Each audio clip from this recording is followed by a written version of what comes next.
اور اسماعیل اور ادریس اور ذوالکفل کو بھی یاد کرو، یہ سب صبر کرنے والے تھے، اور ہم نے ان کو اپنی رحمت میں داخل کیا، بلا شبہ وہ نیکوکار تھے۔ اور مچھلی والے پیغمبر یعنی یونس کو یاد کرو، جب وہ اپنی قوم سے ناراض ہو کر غصے کی حالت میں چل دیے اور خیال کیا کہ ہم ان پر گرفت نہیں کریں گے، مگر پھر اندھیروں میں اللہ کو پکارنے لگے کہ تیرے سوا کوئی معبود نہیں، تو پاک ہے اور بے شک میں قصوروار ہوں۔ تو ہم نے ان کی دعا قبول کر لی اور ان کو غم سے نجات بخشی، اور ایمان والوں کو ہم اسی طرح نجات دیا کرتی ہیں۔ اور زکریا کو یاد کرو، جب انہوں نے اپنے پروردگار کو پکارا کہ پروردگار مجھے اکیلا نہ چھوڑ، اور تو سب سے بہتر وارث ہے، تو ہم نے ان کی پکار سن لی اور ان کو یحییٰ بخشے اور ان کی بیوی کو اولاد کے قابل بنا دیا۔ یہ لوگ لپک لپک کر نیکیاں کرتے اور ہمیں امید اور خوف سے پکارتے اور ہمارے آگے عاجزی کیا کرتے تھے۔ اور ان خاتون یعنی مریم کو بھی یاد کرو، جنہوں نے اپنی عفت کو محفوظ رکھا، تو ہم نے ان میں اپنی روح پھونک دی اور ان کو اور ان کے بیٹے کو اہل عالم کے لیے نشانی بنا دیا۔ لوگو، یہ تمہاری جماعت ایک ہی جماعت ہے، اور میں تمہارا پروردگار ہوں، تو میری ہی عبادت کیا کرو۔ اور لوگ اپنے معاملے میں باہم متفرق ہو گئے، مگر آخر سب ہماری طرف رجوع کرنے والے ہیں۔ اب جو نیک کام کرے گا اور مومن بھی ہوگا تو اس کی کوشش رائے گا نہیں جائے گی، اور ہم اس کے لیے ثواب اعمال لکھ رہے ہیں۔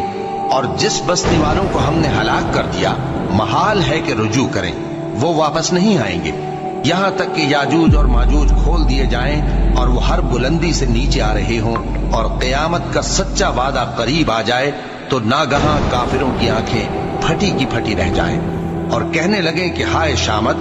ہم اس حال سے غفلت میں رہے، بلکہ ہم خود ہی ظالم تھے۔ کافروں،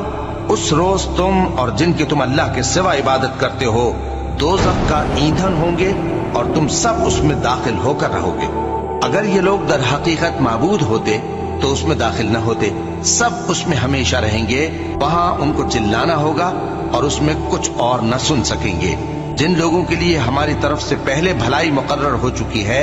وہ اس سے دور رکھے جائیں گے، یہاں تک کہ اس کی آواز بھی تو نہیں سنیں گے، اور جو کچھ ان کا جی چاہے گا اس میں یعنی ہر طرح کے عیش اور مزے میں ہمیشہ رہیں گے۔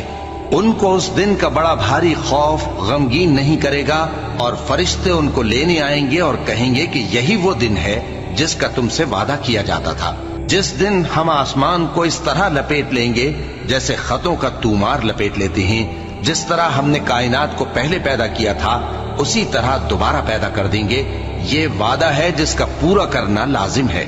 ہم ایسا ضرور کرنے والے ہیں۔ اور ہم نے نصیحت کی کتاب یعنی تورات کے بعد زبور میں لکھ دیا تھا کہ میرے نیکوکار بندے ملک کے وارث ہوں گے۔ عبادت کرنے والے لوگوں کے لیے اس میں اللہ کے حکموں کی تبلیغ ہے۔